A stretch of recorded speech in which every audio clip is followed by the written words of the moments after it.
আপনাদের সাথে পরিচয় করে দিই, ইনি আমাদের গাইড বাবু। আমরা যতক্ষণ জঙ্গলে ঘুরবো ইনি আমাদের সঙ্গে থাকবেন। সুন্দরবন সম্বন্ধে যথেষ্ট অভিজ্ঞ মানুষ। আপনাদের যদি কারো কোনো প্রশ্ন থাকে গাইডবাবুকে করবেন, একটু গাইডবাবুর কাছাকাছি থাকবেন, তাহলে কথা উনি তার মাইক লাগিয়ে কথা বলবেন না। Sundarban tiger reserve government approve guide. যতক্ষণ আপনারা ফরেস্ট এরিয়ার মধ্যে আছেন, গাইড হিসেবে আমি আপনাদের সঙ্গে থাকছি। আমরা এখন যে জায়গাটা দেখছি, জায়গাটার নাম সজনেখা। এখান থেকে দেখার মধ্যে একটা টার্টেল পন্ড আছে, ক্রোকোডাইল পন্ড এবং ওয়াচ টাওয়ার।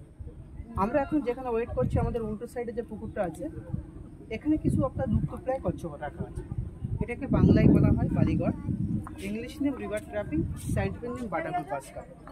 তো এই কচ্ছপ বা কুমির যাই বলুন না কেন, অ্যাকচুয়ালি লিজার্ড টাইপের গ্রুপটার জন্য সবথেকে বেস্ট টাইমটা শীতের সময়, কারণ এরা প্রত্যেকে কোল্ড ব্লাডেড।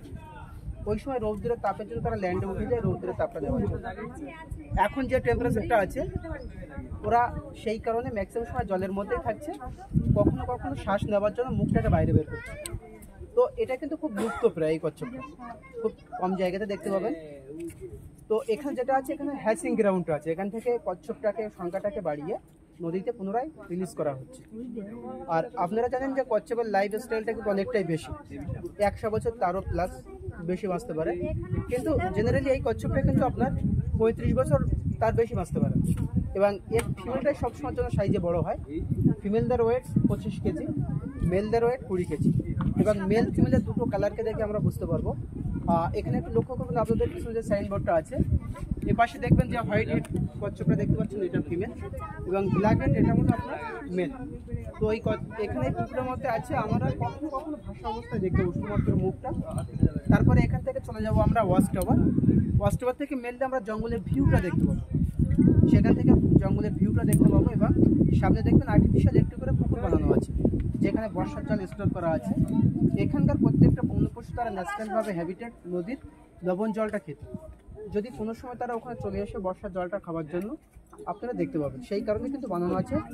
তবে বর্তমানে সজনেখালি এখানে যে পয়েন্টটা আছে, ওখানে ব্যারিকেড করা আছে কাজের জন্য। এখান থেকে জাস্ট আপনি ফরেস্ট ভিউটা দেখতে পাবেন। সাথে সাথে একটু বলে দিই, কারণ এখন কিন্তু ভাটাটা আছে, আর কিছুক্ষণের মধ্যে আমাদের হাই টাইডটা শুরু হয়ে যাবে, জলটা বাড়তে থাকবে।